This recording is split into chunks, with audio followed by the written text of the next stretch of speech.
تو ابوالعاص کا فدیہ جب حضرت زینب نے ان کی رہائی کے لیے بھیجا، جو سامان اس میں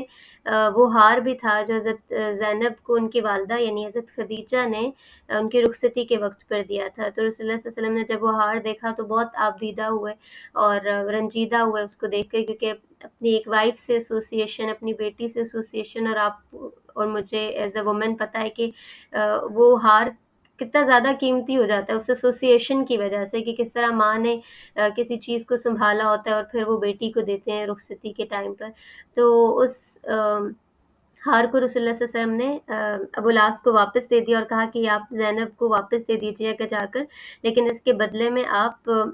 زینب کو ہجرت کی اجازت دے دیں جب آپ مکہ واپس جائیں. تو اس طرح سے اس چیز کی پرمیشن تھی کہ آپ کوئی ٹریڈ کر سکتے ہیں. جو قیدی پکڑے ہیں ان کے بدلے میں کبھی ایسا ہوتا ہے کہ بہت قیمتی قیدی دوسری سائڈ سے آپ کے ہاتھ لگ جاتا ہے، تو اس کی بھی ٹریڈ، یعنی اس کے بدلے میں آپ ایک آدمی چھوڑ کے اپنے 10 بندے چھڑوا سکتے ہیں، یا پھر یہ کہ کبھی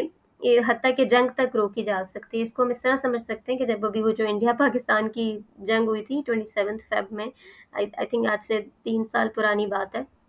تو اس میں جب ان کا وہ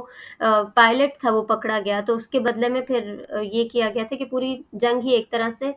رک گئی تھی، کیونکہ ان کا ایک بہت امپورٹنٹ بندہ ہمارے پاس آ گیا تھا. لیکن اس کے مقابلے میں دیکھیں جو بیچارے مچھیرے ہوتے ہیں جو کراچی میں پکڑے جاتے ہیں، ہم انڈیا کے پکڑ لیتے ہیں، انڈیا والے ہمارے پکڑ لیتے ہیں، تو وہ بیچارے بہت سالوں تک جیل کاٹتے ہیں، اور آخر کار پھر جب وہ کوئی 14 اگست کا موقع آتا ہے، کوئی اور آپس میں اچھے ریلیشنز کو بحال کرنا ہوتا ہے، تو اس ٹائم پر وہ کہتے ہیں کہ ہم نے ان کے اتنے قیدی رہا کر دیے اور انہوں نے ہمارے اتنے قیدی رہا کر دیے. تو اس پوری ڈیٹیل کو میں اس لیے سمجھا رہی ہوں کیونکہ اسلام پر یہ الزام لگایا جاتا ہے کہ اسلام آنے کے بعد بھی اور نبی کریم صلی اللہ علیہ وسلم کے آنے کے بعد بھی جو غلامی کی ایک روایت تھی اس کو مسلمانوں نے قائم رکھا ہے. تو ان دونوں چیزوں میں ڈفرینس ہے. جو غلامی والی بات ہے وہ ہم پہلے بھی ڈیٹیل میں پڑھ چکے ہیں، میں نئے لسنرز کے لیے اس کو ایک بار ریپیٹ کر دیتی ہوں کہ غلامی پہلے سے وہاں کے کلچر کا ایک حصہ تھی، بالکل ایسے جیسے ابھی جس معاشرے میں ہم نے آنکھ کھولی ہے اس میں سود لینا یا سود کے اوپر کاروبار ہونا، جو ہمارا بینکنگ سسٹم ہے، ہم نے اسی میں آنکھ کھولی ہے. اب ہم ایک رات کے اندر راتوں رات اس سسٹم کو ختم نہیں کر سکتے، پوری اکانومی کولیپس کر جائے گی. بالکل اسی طرح جو وہاں پہ غلام تھے وہ ان کی اکانومی کا حصہ تھے، وہ اس کی ٹریڈ کرتے تھے، ان سے کام لیتے تھے، تو اس کو اوور نائٹ ختم نہیں کیا جا سکتا تھا. تو اس کلچر کو رسول اللہ صلی اللہ علیہ وسلم نے ایک تو تربیت کی کہ ان کے ساتھ انسانوں والا سلوک کیا جائے، ان کے ساتھ حسن سلوک سے پیش آیا جائے، اور دوسرا اس کو ڈسکریج کیا گیا، اور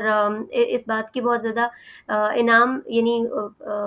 کے لیے ریوارڈ بتایا گیا کہ آپ اگر غلام کو آزاد کرتے ہیں تو اس کا کتنا زیادہ ریوارڈ ہے. تو ایک طرف غلاموں کو آزاد کرنے کو انکریج کیا گیا، دوسری طرف جو وہاں پہ رہ رہے ہیں ان کے ساتھ حسن سلوک کا کو انکریج کیا گیا، تاکہ آہستہ آہستہ کرتے کرتے یہ بالکل سوسائٹی میں بلینڈ ہو جائیں. جو غلام جن گھروں میں ہوں وہ گھر کے ممبر کے طور پر دیکھے جائیں، اور جو لوگ افورڈ کر سکتے ہیں وہ ان غلاموں کو آزاد کر دیں، انہیں فری ہیومن بینگز بنا دیں. کیونکہ غلامی ایک لعنت کی طرح تھی کہ بیچارے ایک بار غلام بنے تو نسل در نسل ان کے آگے پیدا ہونے والے بچے بھی غلام در غلام بنتے جاتے تھے. تو اس چیز کو تو اسلام نے اس طریقے سے مینج کیا. بہت سارے جو گناہ تھے ان کے کفارے کے طور پر بھی یہ رکھا گیا کہ اگر آپ غلام آزاد کر دیں گے تو یہ اس گناہ کا کفارہ ہو جائے گا. تو that was a separate issue. لیکن یہ جو قیدی بنائے جاتے تھے جنگوں میں، ان کو پرزنرز آف وار کہیں گے، ان کو غلام نہیں کہیں گے. اب پرابلم یہ تھی کہ وہاں پر کوئی ایسا انسٹیٹیوشن، ایسی جگہ نہیں تھی جیسے ابھی ہمارے پریزنس بنے ہوئے ہوتے ہیں، جگہ ہوتی ہیں وہاں پر ہم قیدیوں کو ایک جگہ پر رکھ دیتے ہیں جب تک کہ کوئی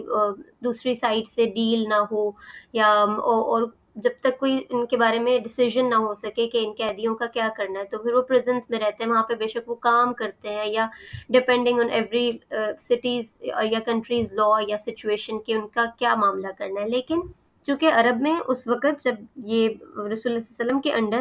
ایک منظم جنگ ہوئی، پہلی غزوہ بدر اور اس کے بعد کی بھی، تو کوئی اس طرح کے پریزنس نہیں بنے ہوئے تھے. تو ایونچولی وہ جو قیدی تھے ان کو ڈسٹریبیوٹ کیا گیا لوگوں میں، گھروں میں، کہ آپ ان کو اپنے گھر لے جائیں، انہیں کھلائیں-پلائیں، ان سے کوئی خدمت لینی ہے تو وہ خدمت لیں۔ جب ان کے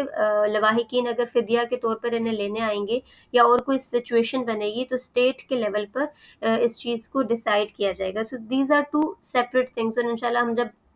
آگے مزید جنگوں کو پڑھیں گے تو میں اس کو مزید ڈیٹیل میں ایکسپلین کروں گی کہ کس طرح قیدیوں کو پھر مختلف سچویشنز بنی کہ انہیں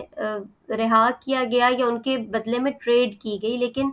پوائنٹ یہاں کہنے کا یہ ہے کہ وہ غلام نہیں بن جاتے تھے، اور وہ اس طرح نہیں تھے کہ اب عورتیں آئی ہیں ہاتھ میں تو وہ آپ کی باندی بن گئی ہیں، کونکیبائنس بن گئی ہیں، یا مرد آئے ہیں تو وہ پھر دوبارہ غلامی کا سلسلہ شروع ہو گیا، بلکہ معاملہ یہ تھا کہ وہ پرزنرز آف وار تھے، ان کے لیے کوئی ٹھکانہ نہیں تھا، اس لیے ان کو ڈسٹریبیوٹ ہی کرنا تھا مختلف گھروں میں تاکہ ان کے رہنے اور کھانے پینے کا بندوبست ہو سکے، اور اس کے بعد پھر